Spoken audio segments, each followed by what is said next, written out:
380lb killer has been executed after his lawyers claimed he was too overweight for lethal injection.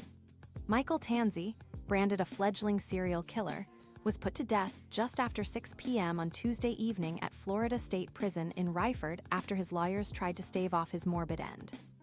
Tanzi, who brutally kidnapped and murdered Janet Acosta, a Miami Herald employee, 24 years ago, indulged in his final meal request of pork chops, bacon, ice cream, and a candy bar. In his final statement, Tanzi said, "I want to apologize to the family," before reciting a Bible verse. The lethal injection was administered to Tanzi before he heaved for 3 minutes and then stopped. He was pronounced dead at 6:12 p.m. The victim's sister, Julie Andrew, said upon witnessing Tanzi's execution, "It's done. Basically, justice for Janet happened. My heart felt lighter, and I can breathe again." Only last week did Tanzi's lawyers ask the U.S. Supreme Court to spare him from lethal injection and argued that the method would be incredibly painful for him due to his weight. They filed a brief on March 24 stating that he was morbidly obese and suffers from a nerve condition called sciatica. His lawyers argued that due to his obesity, the state's 3-drug lethal injection could potentially cause Tanzi serious illness and needless suffering.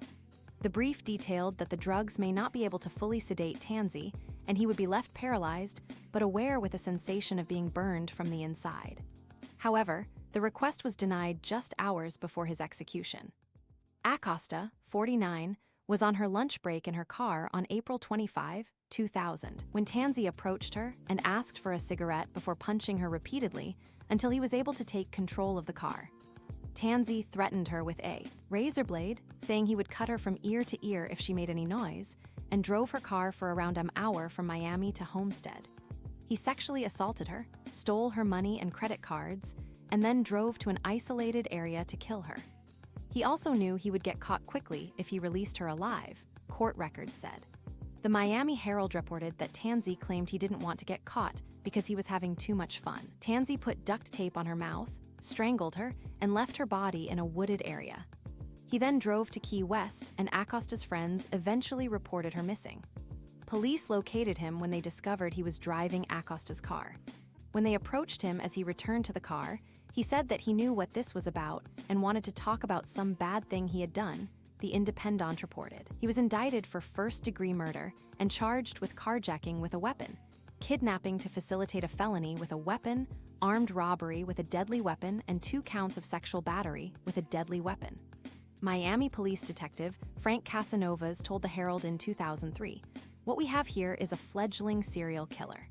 Tanzi was sentenced to death 3 years later. He filed an appeal in 2005, but his death sentence was affirmed in 2007. He still filed a motion for a rehearing which was denied. Despite multiple motions since, his death sentence has remained. Tanzi also admitted to the killing of another woman, Caroline Holder, in Brockton, Massachusetts, a few months before he killed Acosta. At the time of Tanzi's sentencing, Acosta's sister told the Herald that her family weren't here for revenge, but wanted to see justice done for my sister, and we wanted to make sure no one else had to go through what we went through.